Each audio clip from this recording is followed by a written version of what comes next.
Good morning everyone, welcome to ultimate academy. आज हम लोग डिस्कस करेंगे सेट नंबर 1। यह जो सेट है यह यूपीपीएससी एई और यूपीपीएससी लेक्चर को ध्यान में रख के बनाया गया है। इस सीरीज में टोटल 50 टेस्ट हम लोग डिस्कस करेंगे। तो फ्रेंड्स, आप लोगों से रिक्वेस्ट है कि जो भी इस चैनल पर नए हैं कृपया चैनल को सब्सक्राइब करें, शेयर करें, ताकि आने वाले हर एक नोटिफिकेशन का वीडियो आपको सबसे पहले मिल सके। इस चैनल पर आपको यूपीपीएससी एई का प्रीवियस ईयर क्वेश्चन, हिंदी, ये सारे कुछ डिस्कस किए जाएंगे। यह जो टेस्ट है यह आपको अदर वेरियस एग्जाम जैसे SSC, JE, railways, NTPC, BPSC, AE, JPSC, AE के लिए भी इम्पोर्टेंट होगा। तो चलिए फाइनली आज का वीडियो शुरू करते हैं। आज का पहला क्वेश्चन है, क्वेश्चन नंबर 1 को देखते हैं। Who presides over the joint session of parliament in India. तो ज्वाइंट सेशन की अध्यक्षता कौन करता है? तो इसका जो राइट आंसर हो जाएगा ऑप्शन नंबर सी हो जाएगा, speaker of Lok Sabha. Speaker of Lok Sabha के द्वारा ही ज्वाइंट सेशन की अध्यक्षता किया जाता है। ठीक है, इससे रिलेटेड कुछ और इंपॉर्टेंट क्वेश्चन देख लीजिए, जैसे ज्वाइंट सेशन किसके द्वारा बुलाया जाता है? तो इसका आंसर हो जाएगा आपका प्रेसिडेंट ऑफ इंडिया। यह किस आर्टिकल के अंतर्गत आता है? तो यह आता है आर्टिकल 108 के अंतर्गत आता है। यह किस कंट्री की कॉन्स्टिट्यूशन से लिया गया है? तो यह ऑस्ट्रेलिया से लिया गया है। यह ऑस्ट्रेलिया से लिया गया है। Fine, now moving to the next question. Next question है question number 2। When was the world trade organisation stabilise? WTO, जिसे शॉर्ट फॉर्म में WTO कहते हैं, WTO कब स्टेबलाइज किया गया था? तो इसका जो राइट आंसर हो जाएगा ऑप्शन नंबर बी हो जाएगा 1 जनवरी 1995। 1 जनवरी 1995 को WTO को स्टेबलाइज किया गया था। WTO से रिलेटेड कुछ इंपॉर्टेंट पॉइंट और देख लेते हैं, जैसे इसका हेड क्वार्टर। इसका जो हेड क्वार्टर है वो आपका जेनेवा में पड़ता है। जेनेवा जो कि स्विट्जरलैंड में है, स्विट्जरलैंड में है। ठीक है, अब आते हैं नेक्स्ट क्वेश्चन पे। नेक्स्ट क्वेश्चन है question number 3। Which of the following Constitution Amendment Act was said to be mini constitution? इनमें से किसे मिनी कॉन्स्टिट्यूशन कहा गया है? तो इसका जो राइट आंसर हो जाएगा ऑप्शन नंबर ए हो जाएगा 42वां अमेंडमेंट। 42वां अमेंडमेंट को हम मिनी कॉन्स्टिट्यूशन बोलते हैं। यह 1976 में आया था। इस समय इंदिरा गांधी की सरकार थी। ठीक है, अब आते हैं नेक्स्ट क्वेश्चन पे। नेक्स्ट क्वेश्चन है question number 4। Where was the first non aligned movement summit held? पहला नॉन अलाइड मूवमेंट समिट कहाँ आयोजित किया गया था? तो इसका जो राइट आंसर हो जाएगा ऑप्शन नंबर ए हो जाएगा बेलग्रेड। पहला नॉन अलाइड समिट जो हुआ था वो बेलग्रेड में हुआ था, जो कि यूगोस्लाविया में पड़ता है। यूगोस्लाविया, यह यूगोस्लाविया में पड़ता है। फर्स्ट नॉन अलाइड मूवमेंट का बैकग्राउंड जान लेते हैं। वर्ल्ड वार टू खत्म होने के बाद पूरा वर्ल्ड 2 ग्रुप में बट गया था। पहला ग्रुप था यूएसएसआर ग्रुप और दूसरा ग्रुप था यूएसए ग्रुप।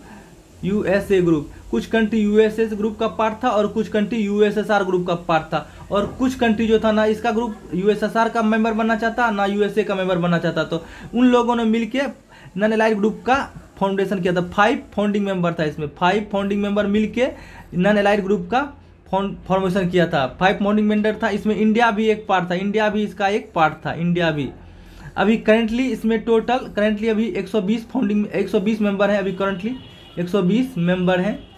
इसका लेटेस्ट जो समिट हुआ था, लेटेस्ट समिट ये बाकू में हुआ था। बाकू में हुआ था। कब हुआ था? तो 2019 में हुआ था।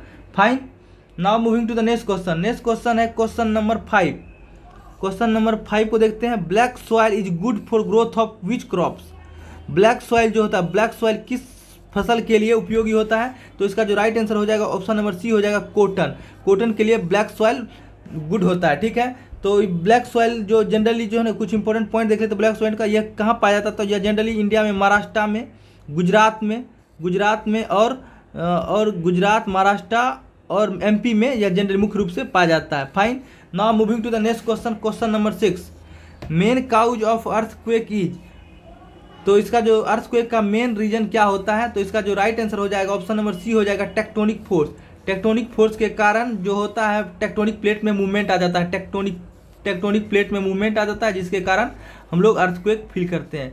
Fine, now moving to the next question. Question number 7। Which city of Himachal is known as Himachal का बनारस? हिमाचल के बनारस के नाम से कौन सा सिटी हिमाचल का फेमस है? तो इसका जो राइट आंसर हो जाएगा ऑप्शन नंबर ए हो जाएगा मंडी। मंडी को हिमाचल का बनारस कहा जाता है। Fine, now moving to the next question. Question number 8। Doctor BR Ambedkar called which fundamental right as the soul and heart of Indian constitution? तो इसका जो राइट आंसर हो जाएगा ऑप्शन नंबर डी हो जाएगा राइट टू कॉन्स्टिट्यूशनल रिमेडीज। तो right to constitutional remedies को Indian constitution का हार्ट एंड सोल कहा गया है। ठीक है, इससे रिलेटेड कुछ इंपॉर्टेंट पॉइंट देख लेते हैं। राइट ऑफ कॉन्स्टिट्यूशनल रिमेडी से ये जो है ना आर्टिकल 32 के अंतर्गत आता है। आर्टिकल 32 के अंतर्गत जो है ना, सुप्रीम कोर्ट या high court 5 writ petition issue कर सकता है। वो 5 रिट इशूशन कौन है? 5 रिट पिटीशन कौन सा है? 5 रिट पिटीशन में जैसे पहला आ जाएगा आपका मेंडमस, दूसरा हो गया आपका होबी कॉर्पस, तीसरा हो जाएगा आपका सरसरी, चौथा हो जाएगा आपका कोवारेंटो और पांचवा हो जाएगा आपका provision. Fine. Now moving to the next question है question number 9। Humayun was born in the year of, Humayun का जन्म किस वर्ष हुआ था? तो इसका जो राइट आंसर हो जाएगा ऑप्शन नंबर ए हो जाएगा 1508। हुमायूं जो है आपका मुगल एम्पायर का राजा था। मुगल एम्पायर का सीरीज की बात करें, यदि मुगल एम्पायर का सीरीज की बात करें तो सबसे पहले आपका बाबर आया था, उसके बाद आपका हुमायूं आया था, उसके बाद आपका अकबर आया था, उसके बाद आपको जहांगीर आया था, उसके बाद शाहजहां, उसके बाद औरंगजेब। इस तरह से लास्ट जो था वो आपका था बहादुर शाह जफर टू जो था लास्ट इसका किंग था। फाइन। अब आते हैं नेक्स्ट क्वेश्चन में। नेक्स्ट क्वेश्चन है question number 10। In Indian system which basic unit of administration का बेसिक यूनिट क्या है इंडिया में? तो इसका जो राइट आंसर हो जाएगा आपका ऑप्शन नंबर डी हो जाएगा district is the basic unit of Indian administration. Fine. अब आते हैं नेक्स्ट क्वेश्चन पे। नेक्स्ट क्वेश्चन है आपका क्वेश्चन नंबर 11। भारतीय Natyam is a famous dance for which state? तो भारतीय नाट्यम जो है क्लासिक डांस है, यह किस स्टेट का क्लासिक डांस है? तो इसका जो राइट आंसर हो जाएगा आपका ऑप्शन नंबर तमिलनाडु हो जाएगा, सी हो जाएगा, ऑप्शन नंबर सी हो जाएगा, Tamil Nadu is the correct answer. यदि आप कुछ इंपॉर्टेंट पॉइंट यदि देख लेते हैं उत्तर प्रदेश के बारे में, तो उत्तर प्रदेश का जो क्लासिक डांस है वो है आपका कथक यहाँ का है। यदि बात करें अरुणाचल प्रदेश का तो आपका ये हो जाएगा कुचिपुड़ी यहाँ का जो है फेमस डांस है। और केरला की बात करें तो केरला का आपका हो जाएगा कथकली यहाँ का फेमस डांस है। Fine. Now moving to the next question number 12। Which of the following revolution is known as October revolution? तो अक्टूबर रिवॉल्यूशन के नाम से कौन सा फेमस है? इन ऑप्शन में से 4 में से देखिए, तो इसका जो राइट आंसर हो जाएगा ऑप्शन नंबर ए हो जाएगा रशियन रिवॉल्यूशन को अक्टूबर रिवॉल्यूशन के नाम से जाना जाता है। ठीक है। रशियन रिवॉल्यूशन के बाद जो है रसिया में राजतंत्र खत्म होके आपका क्या आ गया था? राजतंत्र खत्म होके वहाँ समाजवाद स्टेबलाइज हो गया था। ठीक है। अब आते नेक्स्ट क्वेश्चन पे। नेक्स्ट क्वेश्चन है question number 13। Municipality and panchayati election are conducted by. Municipality and panchayat election किसके द्वारा कंडक्ट किया जाता है? तो इसका जो करेक्ट आंसर हो जाएगा ऑप्शन नंबर सी हो जाएगा स्टेट इलेक्शन कमीशन के द्वारा। स्टेट इलेक्शन कमीशन के द्वारा आपका म्युनिसिपैलिटी और पंचायत राज का इलेक्शन कराया जाता है। इसके रिलेटेड कुछ इंपॉर्टेंट पॉइंट देख लेते हैं। जैसे पंचायती राज जो सबसे पहले इंडिया में राजस्थान में फॉर्म हुआ था, ये जो है तो 1959 में इसको एस्टेब्लिश किया गया था। इस समय जवाहरलाल नेहरू जी उस समय इंडिया के प्रधानमंत्री थे। फाइन। यदि बात करें म्युनिसिपैलिटी की, तो पहला म्युनिसिपैलिटी जो हुआ आपको मद्रास में फॉर्म किया गया था। ठीक है। अब आते हैं नेक्स्ट क्वेश्चन पे। नेक्स्ट क्वेश्चन है question number 14। Which of the following is an introduction of the constitution? तो कॉन्स्टिट्यूशन का इंट्रोडक्शन का पार्ट कौन सा है? तो इंट्रोडक्शन में प्रियम्बल को कंसीडर करते हैं, तो इसका राइट आंसर हो जाएगा ऑप्शन नंबर डी प्रियम्बल से रिलेटेड कुछ इंपॉर्टेंट फैक्ट जान लेते हैं। जैसे प्रियम्बल क्या कहता है? इंडिया का प्रियम्बल हमें बताता है इंडिया ए सोवर्जिन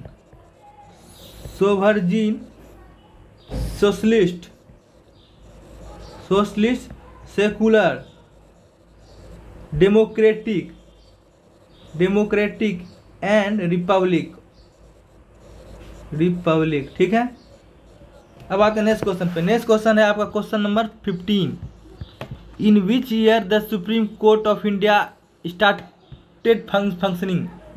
तो सुप्रीम कोर्ट ऑफ इंडिया कब से काम करना शुरू कर दिया था? तो इसका जो राइट आंसर हो जाएगा ऑप्शन नंबर ए हो जाएगा 1950 में। तो और इससे इंपॉर्टेंट बात, इससे सुप्रीम कोर्ट ऑफ इंडिया के बारे में कुछ इंपॉर्टेंट पॉइंट देख लेते हैं। ये supreme court of India, supreme court of India जो है यह आपको 1937 में स्टेबलाइज किया गया था। उस समय इसे हम फेडरेशन कोर्ट ऑफ इंडिया के नाम से जानते हैं, फेडरेशन कोर्ट ऑफ इंडिया के नाम से, कोर्ट ऑफ इंडिया के नाम से उस समय जानते थे। ठीक है, अब आते हैं नेक्स्ट क्वेश्चन पे। नेक्स्ट क्वेश्चन है question number 16, when was the Indian national flag adopted? तो इसका जो राइट आंसर हो जाएगा ऑप्शन नंबर सी हो जाएगा 22 जुलाई 1947। 22 जुलाई 1947 को नेशनल फ्लैग के रूप में इंडियन फ्लैग को एडॉप्ट किया गया था। Fine, now moving to the next question, question number 17, election commission of India function under the? तो इलेक्शन कमीशन ऑफ इंडिया किसके अंतर्गत कार्य करता है? इलेक्शन कमीशन ऑफ इंडिया, तो इसका जो करेक्ट आंसर हो जाएगा ऑप्शन नंबर डी हो जाएगा, नन ऑफ दीज। यह एक इंडिपेंडेंट बॉडी है, इंडिपेंडेंट बॉडी है, यह इंडिपेंडेंट बॉडी है, यह किसी के अंतर्गत कार्य नहीं करता है, ना होम मिनिस्ट्री के अंतर्गत कार्य करता है, ना लॉ मिनिस्ट्री के अंतर्गत करता है, ना प्राइम मिनिस्टर ऑफिस के अंतर्गत करता है। फाइन, अब आते हैं नेक्स्ट क्वेश्चन पे। नेक्स्ट क्वेश्चन है question number 18, how many languages are printed on the back of Indian currency note? Indian currency note मतलब इंडियन नोट के पीछे कितने लैंग्वेज मेंशन किए गए हैं? तो इसका जो राइट आंसर हो जाएगा ऑप्शन नंबर डी हो जाएगा 15। टोटल 15 नंबर में लैंग्वेज में मेंशन किए गए हैं। ठीक है, अब आते हैं नेक्स्ट क्वेश्चन पे। नेक्स्ट क्वेश्चन है question number 19, in Indian constitution the education subject in which list? तो एजुकेशन जो किस लिस्ट के अंतर्गत आता है? तो ये आपका आता है ऑप्शन नंबर सी आता है, कंकरेंट लिस्ट के अंतर्गत आता है, कंकरेंट लिस्ट। इससे रिलेटेड कुछ इंपॉर्टेंट पॉइंट देख लेते हैं, जैसे सेंटर लिस्ट में टोटल 100 सब्जेक्ट हैं, 100 सब्जेक्ट हैं।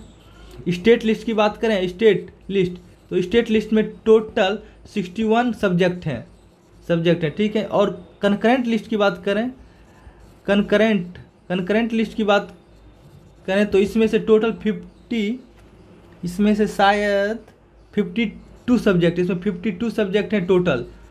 ठीक है, चलिए अब बढ़ते हैं नेक्स्ट क्वेश्चन पे। नेक्स्ट क्वेश्चन है question number 20, when was the good and services tax introduce in India?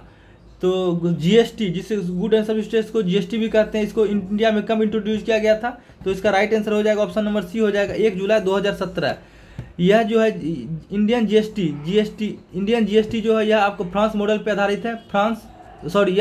यह आपका कनाडा के मॉडल पे आधारित है। ये सबसे पहले जीएसटी का स्टेबलाइज कहाँ किया गया था, फॉर्मेशन हुआ था, यह फ्रांस में हुआ था। सबसे पहला जीएसटी फ्रांस में स्टेबलाइज किया गया था। ठीक है, इंडियन जीएसटी को टोटल 4 स्लैब में बांटा गया है। जीएसटी को कितना, 4 स्लैब में बांटा गया, 4 स्लैब।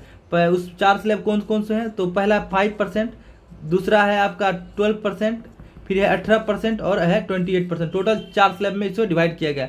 फाइन, अब आते हैं नेक्स्ट क्वेश्चन पे। नेक्स्ट क्वेश्चन है क्वेश्चन नंबर 21 है, who has become the Indian 67th chess grand master? 67वां चेस ग्रैंड मास्टर कौन बनाया है? तो इसका जो राइट आंसर हो जाएगा इंडिया का, तो ऑप्शन नंबर ए हो जाएगा लियोन मेंडोनका जो है ये आपका इंडिया का 67वां चेस ग्रैंड मास्टर बना है। Fine, now moving to the next question, question number 22, DRDO along with Indian Navy has conducted the maiden trial of which indigenously built air droppable container? DRDO और Indian navy के द्वारा कौन सा air droppable जो भारत के द्वारा निर्मित है ड्रॉपेबल कंटेनर का सफल ट्रायल किया गया? तो इसका जो राइट आंसर हो जाएगा ऑप्शन नंबर बी हो जाएगा सहन्यक एनजी का सफल ट्रायल किया गया है। Fine, now moving to the next question. Next question है question number 23, the new vistadome tourist coach of Indian railway has been manufacture in by which factory? तो इसका जो राइट आंसर हो जाएगा आपका ऑप्शन नंबर डी हो जाएगा integral coach factory Chennai. ये सब जो है आपका करंट अफेयर का पार्ट है, बहुत इंपॉर्टेंट है, इस लोग को ध्यान रखिएगा। इंटीग्रल करेक्ट आंसर क्या हो जाएगा, integral coach factory of Chennai. ठीक है, अब नेक्स्ट क्वेश्चन है question number 24, a multi modal logistic park will be constructed in which city of Assam? तो इसका जो राइट आंसर हो जाएगा ऑप्शन नंबर सी हो जाएगा Silchar. Fine, now moving to the next question, ये आपका आज का लास्ट क्वेश्चन है, question number 25, India first pollinator park has been open in which district of Uttarakhand? Uttarakhand के किस डिस्ट्रिक्ट में फर्स्ट पॉलिनेटर पार्क को स्टेबलाइज किया गया था, खोला गया है?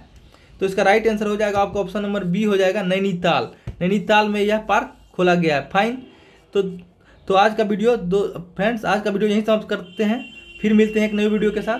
Thank you. फिर नए वीडियो के लिए आप लोग जल्द से जल्द इस चैनल को सब्सक्राइब कर लें, ताकि अगला वीडियो जो आपको कल अपलोड होने वाला है का नोटिफिकेशन सबसे पहले आपको मिल सकता है। चलिए, थैंक यू।